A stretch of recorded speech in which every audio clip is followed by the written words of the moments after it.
I now call the August 4th, 2026 regular meeting of the City Council to order. Our invocation given this evening will be by Kyle McDougall of the Erlanger Christian Church. Thank you so much for being here with us this evening.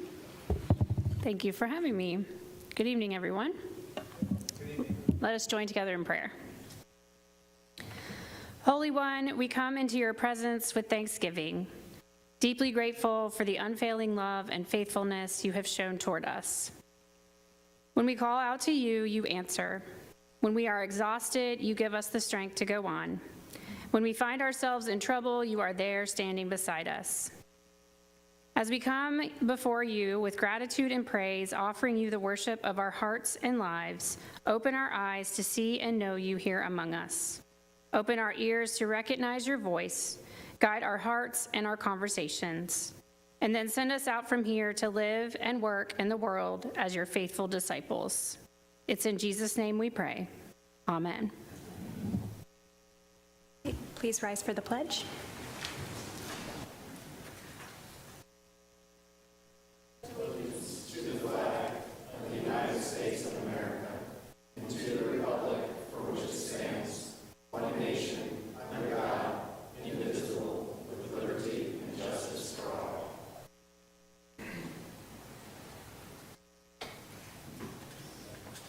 All right, Mrs. Hoffman, if you can take roll, please. Mr. Cahill. Present. Mr. Farmer. Here. Ms. Fields. Here. Mr. Hermes. Here. Ms. Jasper Lucas. Here. Ms. Nicely. Present. Ms. Reckers. Here. Ms. Skidmore. Ms. Wilson. All right, thank you so much. You have received a copy of the minutes for the July 7th, 2026 regular council meeting. Are there any additions or corrections to be made at this time? Okay, seeing none, I'll entertain a motion that we adopt as presented. Mr. Farmer, Ms. Reckers, any discussion? All in favor say aye. Aye. Opposed? All right, motion carried. You've also received a copy of tonight's agenda. Are there any additions to be made at this time? Yes. I'm making a motion that we remove an item. I'm making a motion that we remove item number 4, the EONS Memorandum of Understanding. I'm requesting this because I do not feel like council has been given sufficient time to discuss this document in a public meeting, nor has the public had time to view the document and share their feedback by email or attending a meeting and making public comment. We were handed the document before our last meeting, or before our last caucus meeting, so there was not enough time to read it and formulate questions and provide feedback during that exact same meeting.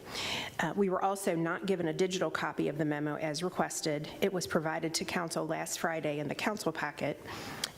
This is also the first time that the public had access to it, and I would like this item added to the agenda for our next caucus meeting if it's removed from the agenda tonight.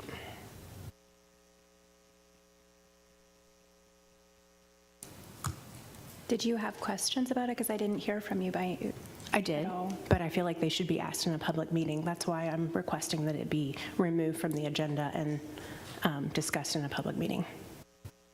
And the public also did not have access to read it until last Friday. Well, actually not till Saturday, because that's when it was posted, maybe even Sunday. So the public didn't have access to it either, and they heard about it during the last caucus meeting if they watched the meeting, but they didn't know what it said because it wasn't available to them, because it wasn't part of the caucus agenda. We were just handed a paper copy at the caucus meeting, and then it wasn't emailed to us separately after that meeting. So I do have questions, but I think they should be asked in a public forum. Okay. Any further discussion? I'll second. Okay. Roll call vote, please. And this is a roll call to remove item 4 from the agenda and legislation. No, ma'am. Yes, ma'am. No, ma'am. Yes, ma'am. Yes, ma'am. Yes, ma'am. Yes, ma'am. All right, item agenda number 4 is removed. Any any changes or additions to be made? Okay. Do we have a motion to it? Okay. Correct. Sure. Ms. Reckers. Ms. Jasper Lucas, any discussion? All in favor say aye. Opposed? All right, motion carried. All right, our special presentation this evening is our business spotlight. I'm going to turn it over to our Economic Development Director and Assistant City Administrator, Nick Eads. All right, tonight we are here to celebrate a true cornerstone of our community. For nearly 30 years, Gary Williams Martial Arts has been so much more than a place to train. It has been a launchpad for character, growth, and personal success. Through decades of dedication, Gary and his team have helped shape the lives of countless children, teens, and adults across our region, instilling foundational skills and values like self-confidence, self-discipline, respect, and life skills that extend far beyond the mat. What started as a small, humble studio has grown into the thriving, high-impact institution we see today. By growing his business right here in our city, he hasn't just built a life-changing martial arts academy, he has strengthened Erlanger's business community. So please join me in honoring and thanking Gary Williams Martial Arts for nearly 3 decades of leadership, mentorship, and unwavering commitment to the city of Erlanger.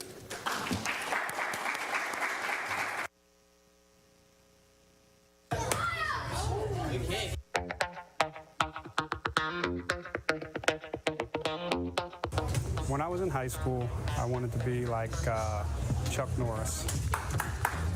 I love the martial arts. I love the kicking and the punching, and it ain't about beating people up. It's about, it's a lifestyle, and I wanted to teach other people and also get physically fit and learn self-defense and all the benefits that come with it.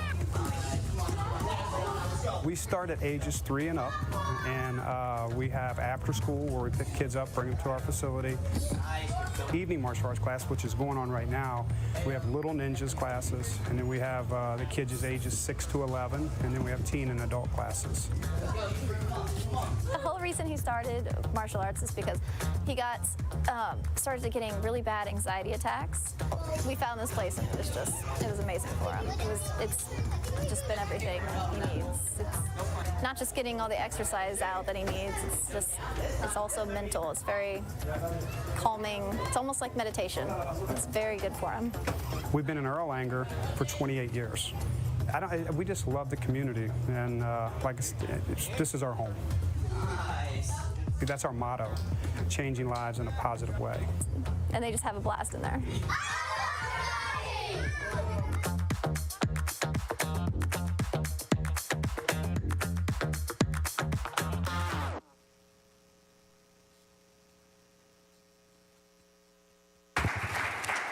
Please welcome Gary Williams.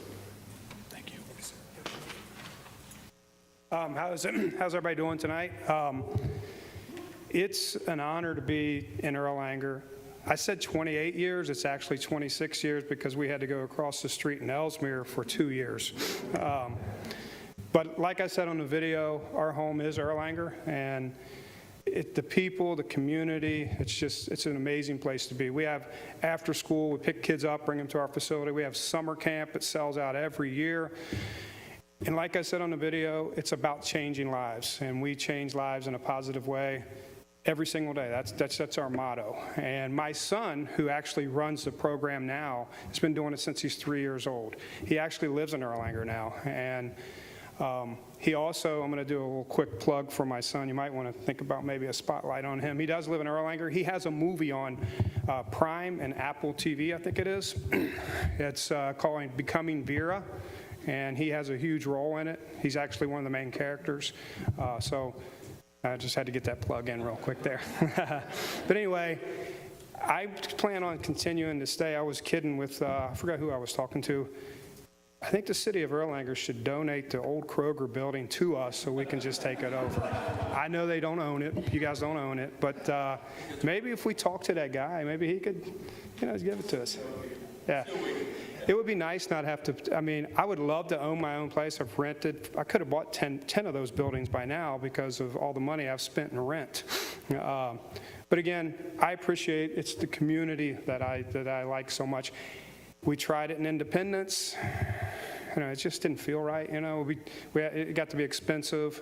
Everything is expensive, as everybody knows. But it's just thank you for just having a great community. I'm never going to leave Erlanger, and when my son takes it over, that's in the agreement. He stays in Erlanger. So anyway, that's all I have. Please throw people our way. We have evening martial arts classes. We have summer camp. Right now, we're promoting our after-school program, and I know that the schools do not have the YMCAs anymore, I don't believe. We send them our way, please. We want to change lives. It ain't about, I will turn people down if they're 3 years old and we try them out. I tell the parents, I don't want I'm not going to take your money. Come back a couple years. And we've had people come back a couple years, and actually he's a red belt now. But so they do keep coming back. So again, thank you guys for having me in Erlanger. And those 2 years that I was when Ellesmere was, their taxes are a lot higher. So I'm wondering why they don't have so much. They need to have. And the other thing is they kicked me out of. They took the building from us, and I'm not mad at them. My business is business, so that's okay. But it got me back to Erlanger, so it was a positive. So thank you very much. I appreciate that. Whoever did that. My name's not Gary Williams, it's Gary, but that's okay. I had to say that, Nick, I'm sorry. Also, Nick did a teen and adult class, you and Lauren, right? I did. I'm still sore. 6 months ago. Yeah. So my son actually was teaching him. He broke a board and everything, so did Lauren. So yeah, so she loved that. So anyway, again, thank you guys. I appreciate you having me. Thanks. Thank you so much, Gary. You are such a pillar to this community, and you greatly appreciated, so thank you. All right. Comments of those other than council members this evening? Corrine Pitts.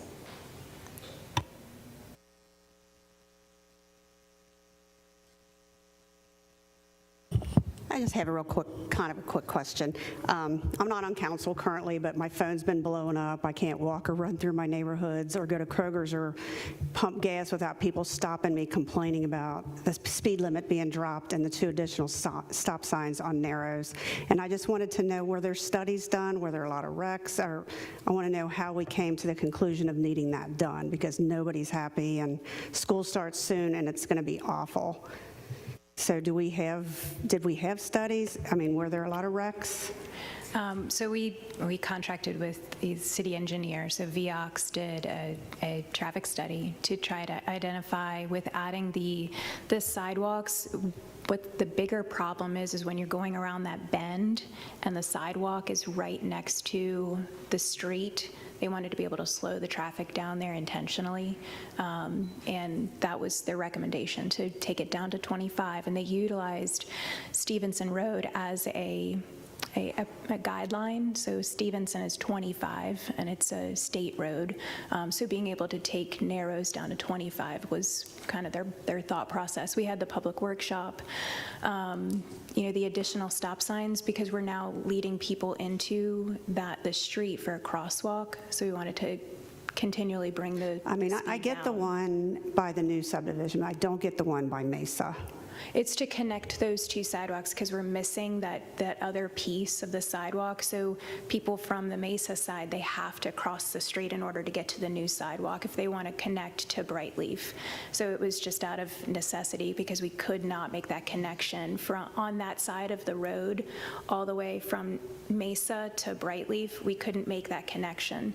So in order to make it a safe connection from the individuals that live on Mesa to get to the other side, that was the need. We don't want to bring people out into traffic and not slow it to a stop. Okay. So, but yeah, there definitely was the the traffic study that was done by VOX, and then we had the public workshop that explained it. We took in comments, and there's still more information to come. If this is something that needs to be changed, we're open to hearing feedback. I live on that stretch of road. I don't mind the slower pace. It's not slowing us down all that drastically. It's the stop signs. It's like every 10 feet, there's a stop sign. That's what I think is making everybody angry, is the extra 2 stop signs. Yeah, I get it. I just, I don't know. Just I don't know in about the you guys. If I'm safety. getting all these calls, I can't imagine what you guys are getting, because I'm not even I'm on actually council. getting a combo deal.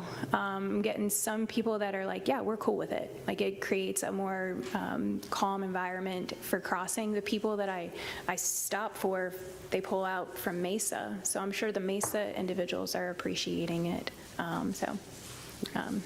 Thank you. You stated that the speed limit on Stevenson's 25, it's actually 35.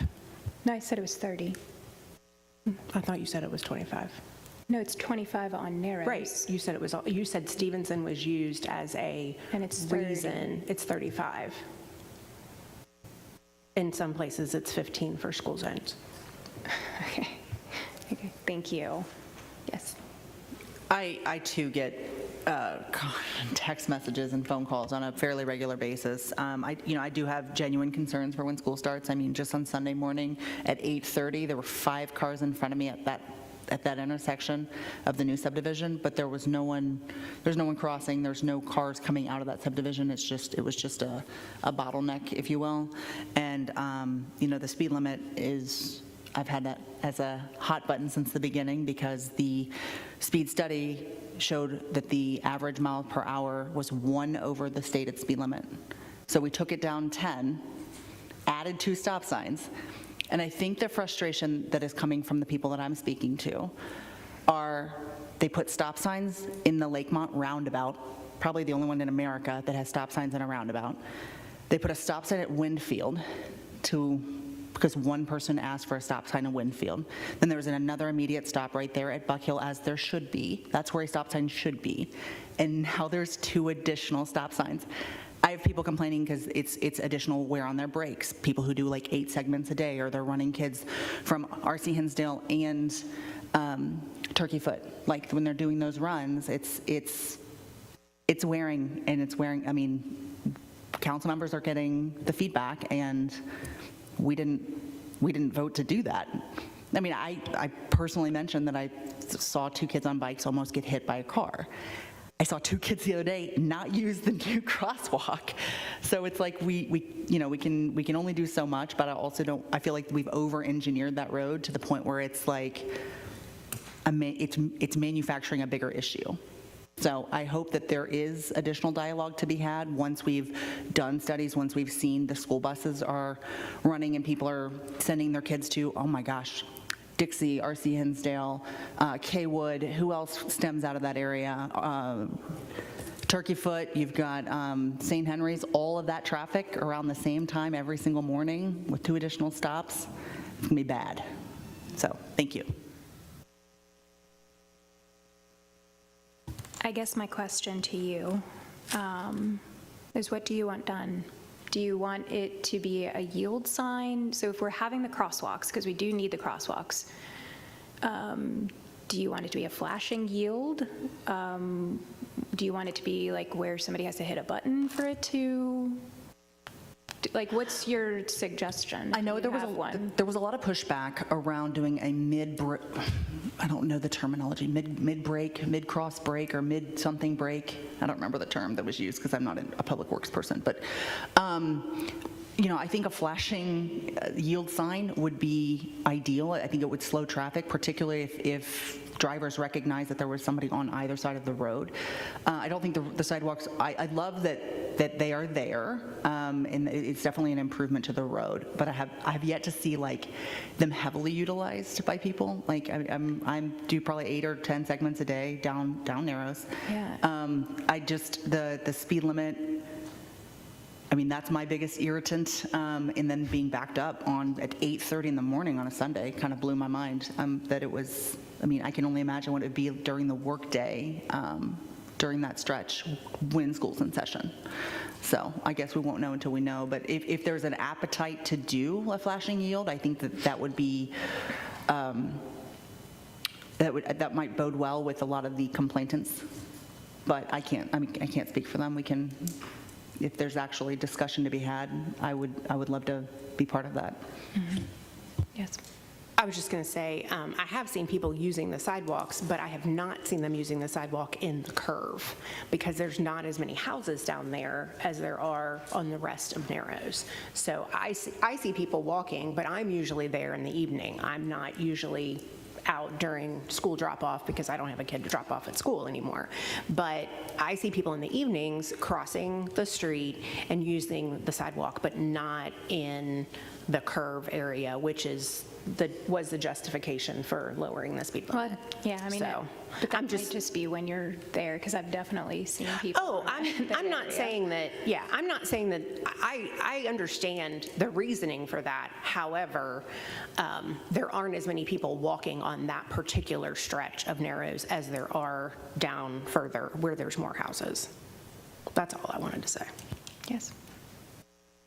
Thank you, Mayor.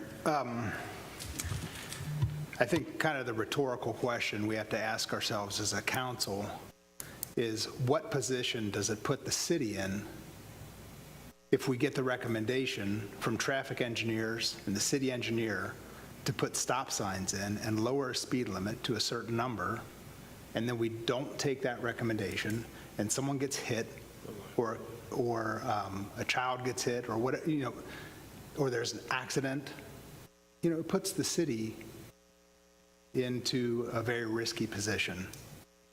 So the right thing for us to do would be to talk to another traffic engineer, get a differing opinion, if that were the case, spend the money on that, if that's what we decided we wanted to do. It's not just to not take the advice that we've already been given. We paid a lot of money to get that advice. Thank you. Yeah, I mean, that was definitely part of, or one of the biggest parts of the changes. I mean, you do get a recommendation from the city engineer, and then how do you not take it? I mean, if this is what they're saying is the safest route, it's hard to ignore that. So, yeah. So I'd asked that question to Kevin Quinn at the workshop. I said, is there ever a situation where we receive an opinion from the engineer and we choose not to do what they instruct? He said, oh yeah, all the time. I said, but just not on this topic.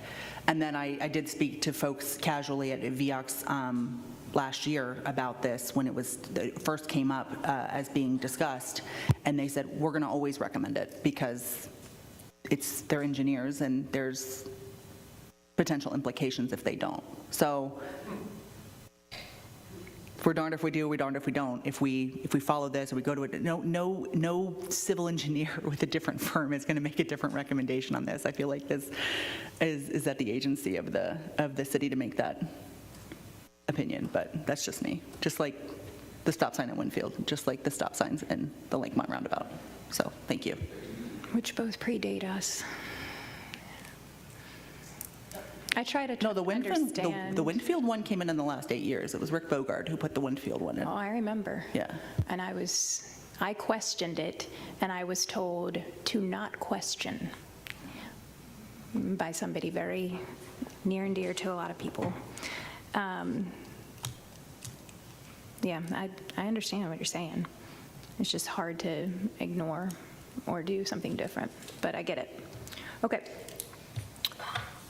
All right. Scott Berger. If you could state your name and your address, please. Scott Berger, I live at 1600 Twin Ridge Way in Sherborne, and I'd like to say I'm here to talk about something different that was just talked about, but I'm not. So here we go again. So good evening, Mayor, members of council, city officials, and fellow residents. My name is Scott Berger, and I'm a resident of Sherborne subdivision. I'm here tonight because I understand there has been discussion about lowering the speed limit, installing speed humps, and additional stop signs in our neighborhood because of concerns and complaints about speeding. I certainly share the goal of keeping Sherborne safe, but I would respectfully ask council to consider whether these proposed changes actually address the problem. If certain drivers are exceeding the current speed limit, lowering the number on a sign doesn't necessarily change their behavior. Someone who ignores the existing speed is likely to ignore a lower one as well. The same concern applies to stop signs. Stop signs should be installed where traffic conditions and safety needs justify them, not simply as a way to slow traffic. When drivers encounter stop signs that they believe serve no obvious traffic control purpose, which we've all encountered those, compliance can actually suffer. Speed humps also affect every resident every day, including the overwhelming majority of us who drive responsibly. They also affect delivery vehicles, school buses, snowplows, and emergency vehicles. Before making permanent changes to our neighborhood, I would encourage council to first determine whether we actually have a widespread speeding problem. Conduct a traffic study, which I maybe think we shouldn't do now after that last conversation. Collect speed data, which you're doing already. I've seen the box up. And determine how many vehicles are speeding, where this is occurring, and at what times. Then address the actual problem. If the data shows certain drivers are speeding, increase enforcement in those areas. That's why we have police. A police officer or a speed monitoring trailer occasionally placed in the neighborhood would send a much stronger message than someone speeding than actually changing the speed. I would also ask council to consider another safety issue, and this is the one I'm the most concerned about. And I regularly observe this. Children riding scooters, bicycles, dirt bikes, and golf carts in and around the roadway, sometimes entering the street and crossing the street without looking or yielding to vehicles. Even texting while they ride down the middle of the street. I see that very often. Drivers absolutely have a responsibility to watch for children. I told my kids when they learned to drive in Sherborne, don't be that person. It's up? Okay, well. If you want to just wrap it up. Okay. Let's identify who the people are that are actually creating the problem and address the behavior before lowering speeds, installing speed humps, yada, yada. We all want the same thing, a safe neighborhood. We may simply have different opinions about the best way to accomplish it. Thank you. Okay, thank you. As you stated, we do have the traffic study going right now with the speed radar signs, and it's doing the traffic count. Oh my God, it's ours. It's ours.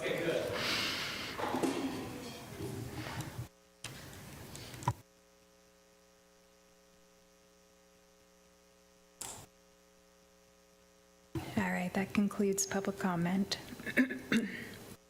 All right, next on the agenda is the mayor's report. I just wanted to give a huge shout out to the Public Works team for the 2 overlooks. I don't know, Renee was there. I mean, if you haven't seen them, it's worth going and seeing them. On Sunday, it was the first actual event that took place at Eons, and it was the Food and Wine Festival. It was a creation of Lauren and Nick, who's like the dynamic duo in this city right now. It was very well attended, even though we had a little bit of a rainstorm the first hour and a half, where we all got soaking wet, but then we dried out and ate really good food and had some wonderful wine.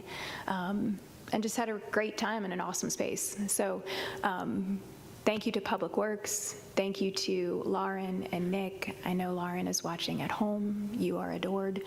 And just a spectacular job. Please stop down at the overlooks and take a look at their outstanding work, because that all was done in-house. And our guys take a tremendous amount of pride. I saw them there with their families taking pictures. They built something from nothing, and that takes such dedication and teamwork and devotion to our city and this project. So thank you all. All right. Mr. Collier, City Administrator's report. Thank you, Mayor. Couple things that I'd like to point out for the public and for council members. Chief Fleming just reminded me that our Crama Cruiser event is tomorrow. We will get some details out on our social media so that folks can participate in that. Another great opportunity for our business community, also our council members as well. The Erlanger Business Council is having their next meeting on Tuesday, August 11th. Nick Eads will be one of our roundtable guests, and we're going to be talking about all things Erlanger incentives. So our small business incentives, our new incentives that we have, and even our big ones as well, our EDGE incentives. So please mark your calendars for that. That will be at receptions at 11:30. I do want to recognize an employee also in Public Works, Pierce Turner. He is our project administrator. We just secured, Pierce for the city, secured $35,000 for the local assistant road program. That was for funding for improvements on Sky Drive. He did a great job preparing the application, documenting the roadway conditions, and bringing that much needed funding back to Erlanger. So wanted to give a special recognition to Pierce Turner. Finally, we got our annual property tax rolls, certified tax rolls this week, actually yesterday. So we will be, as soon as we get the last piece of that puzzle, we will start calculating that. Sherry, Kara, and I met today to kind of talk about what needs to be done and who's doing what. Council needs to know this because we have a quick turnaround once we start calculating that by our city ordinance. We have to get that out October the 1st. So we may need to modify our schedule for August and September so that we can have 2 readings. So stay tuned for that. We will communicate that as soon as we can. That is all I have, Mayor. Okay, thank you. All right. Avery, did you have anything from Jack? Thank you, Mayor. For those of you who don't know me, my name's Avery Dietz. I'm Jack's associate. He is on a long-planned family vacation, but he is watching us on the TV, so he's here with us tonight, more than just in spirit. But I just want to thank you guys for letting me be here and playing pinch hitter for Jack. That's all I got. Thank you. All right, Mr. Collier, capital projects and any reports from department heads? So I will start with a project that is actually not ours, but the Dixie Highway non-reconfiguration is complete. It looks great, and it's smooth, and it's got 4 lanes, and we are very happy about that. On to our projects, the repaving of Graves Avenue from Dixie to Baker, and then all of Home Street. This project is going to be pretty in-depth. It's going to be full-depth repair, curb replacement, new layer of asphalt. A start date will be set once construction at Lloyd nears completion. McAlpin and Hope Street will also be repaved. That is also going to be full depth repair. Start date on that is slated for next spring, 27. Linwood Avenue, that will be a complete rebuild. The start date on that is slated for fall of this year. And then just some of the park projects that we have going on. The dog park is now open. Public Works we're been getting a lot of good reviews on that. If you have not been there, I know a lot of you folks were here at the ribbon cutting. Please enjoy it. It looks great. The Eons Maintenance Building, the city staff is working with VOX and Radius Construction. That will be situated in between the dog park, setback, up heading towards the bike park area. And that is going to be getting started pretty soon as well. As Mayor mentioned, the overlook is complete. A couple more, one more actually, Locust Street Park, Tumlin and Sons was awarded the contract on that. We are currently in pre-construction phase on that. We are waiting submittals for reviews and approvals. That is all I have on capital projects. Oh, yes. I have a question for you, Mark, and I'm sure you can probably answer it. Dixie Highway looks fabulous. It's a smooth road, but I have had people come to me, and they were thinking that the curb the curb repair was going to be included.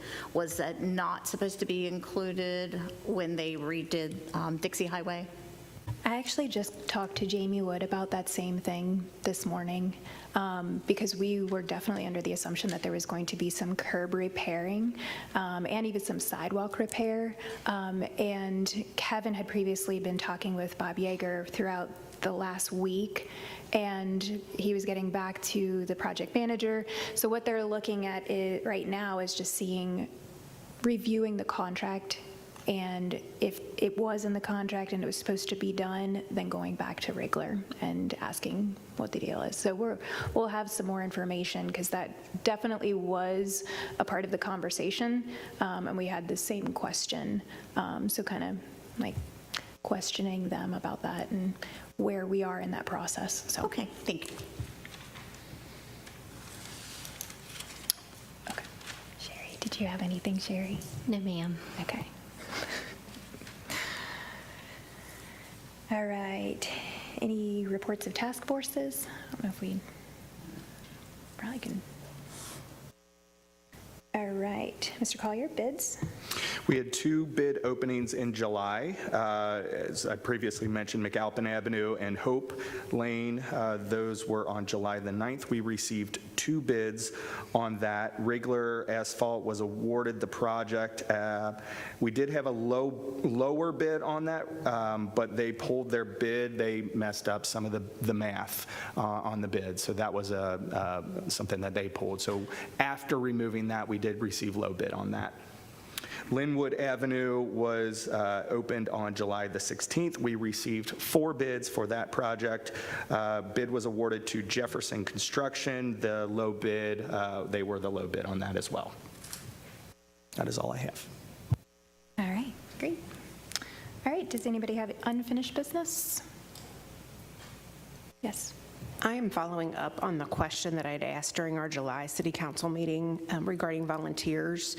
I had specifically asked that the answer be emailed to council and shared, that the answer be shared during a council meeting. And maybe we don't have the answers yet, but I was just following up on that. I'll recirculate that. I had sent it in one of the packets in between meetings. It was in a packet with, the only other business was urban forestry. So it was probably missed. So I'll recirculate that, and that's okay. Most of those questions were answered, so I'll get that back over to you guys. Sorry, I have one more new business. You were saying unfinished business. Sorry, we're not in new business yet. I do have one new business, but I'll wait. New business? Go ahead. Sorry. Oh, Ms. Wilson had her hand up. Yes.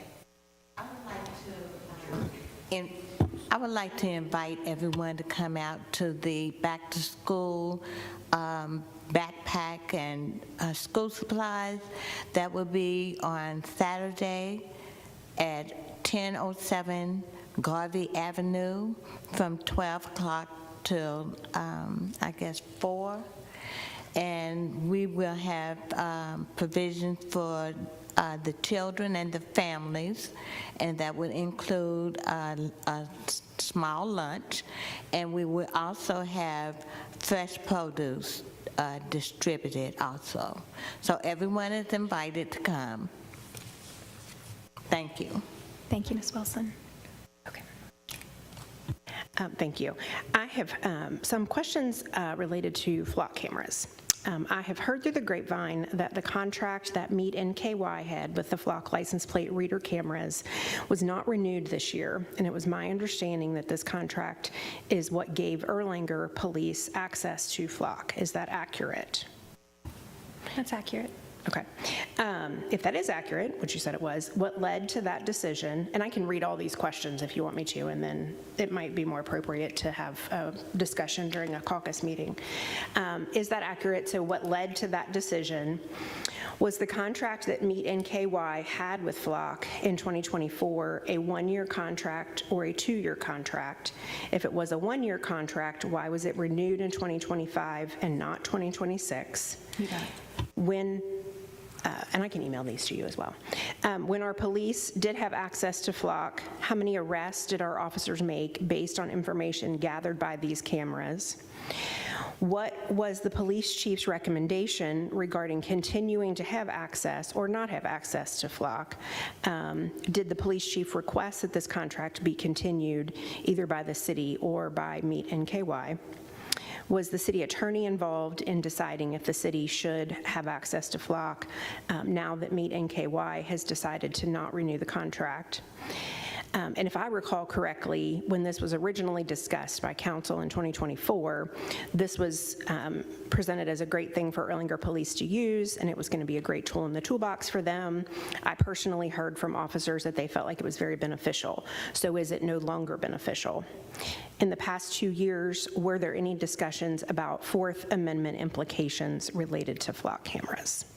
And I can email those questions, or I mean, you can answer them now, or we can discuss it in caucus. I'll do my best to answer the questions that I can answer right now. I probably will need to get with PD just to make sure that some of these are better. I don't want to speak for them. It was a 2-year contract that Meet NKY had paid on behalf of the city. That was for 4 cameras. They were really targeted in a location down by Donaldson and Holly Lane, where some of our higher trafficked areas were, so they were really intentionally placed down there. We did put another camera out in service. As we were talking about budget this year, it was discussed. Again, I don't want to speak for them as to why they chose not to include it in the budget, but it was not included in the budget. It was an intentional decision. Meet NKY was just for 2 years, so we would have, as a city, had to have picked it up for this year, and we chose not to do that. I think that's pretty much everything that I can answer right now, but yes, if you would get me the remainder of the questions, I'll circulate that and get that over for everybody. Thanks, Mark. Okay. Any other new business? All right. Legislation?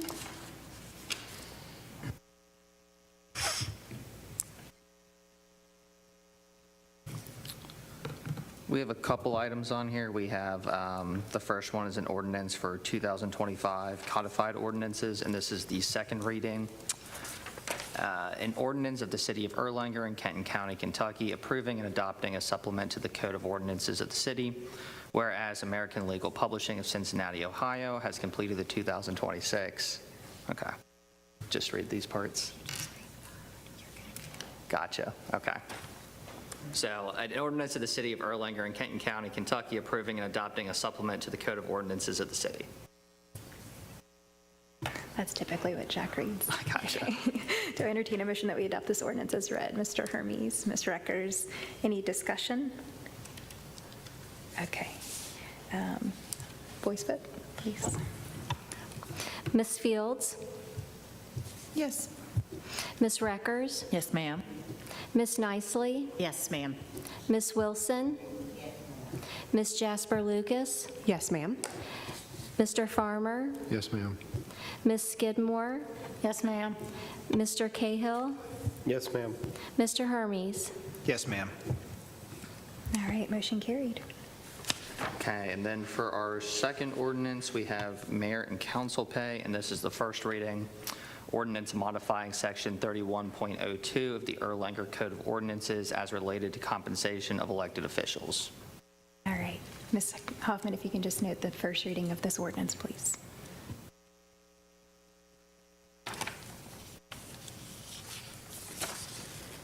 Okay, and then we have a municipal order for rules and procedures for meetings of council. A municipal order of the City of Erlanger in Kenton County, amending the City of Erlanger procedures for meetings of the City Council. All right. Do I entertain a motion that we adopt this municipal order as read? Ms. Jasper Lucas, Ms. Wilson, any discussion? All in favor say aye. Aye. Opposed? All right, motion carried. Okay. And then for our last legislation item, since the fourth one, I believe, was removed, we have a resolution for the KYTC funding for Sky Drive project. A resolution adopting and approving the execution of a memorandum of agreement between the City of Erlanger and the Commonwealth of Kentucky Transportation Cabinet Department of Highways in the amount of $35,000 for the Sky Dive project. All right, do I entertain a motion that we adopt this resolution as read? Ms. Reckers, Ms. Wilson, any discussion? All in favor say aye. Aye. Opposed? All right, motion carried. That concludes legislation. For announcements, I just wanted to introduce our little special guests that we had today. So this is Max Fetty. This is my 11-year-old. And then over there is Mr. Chris Farmer's 12-year-old, Ava Farmer. So this is their last meeting before school goes back. So this is what they're doing fun for the summer, coming and hanging out with mom and dad. So any other announcements this evening? All right, do I entertain a motion that we adjourn? Okay, so Ms. Reckers, Ms. Skidmore, any discussion? All in favor say aye. Aye. Opposed? All right, motion carried. Have a good evening.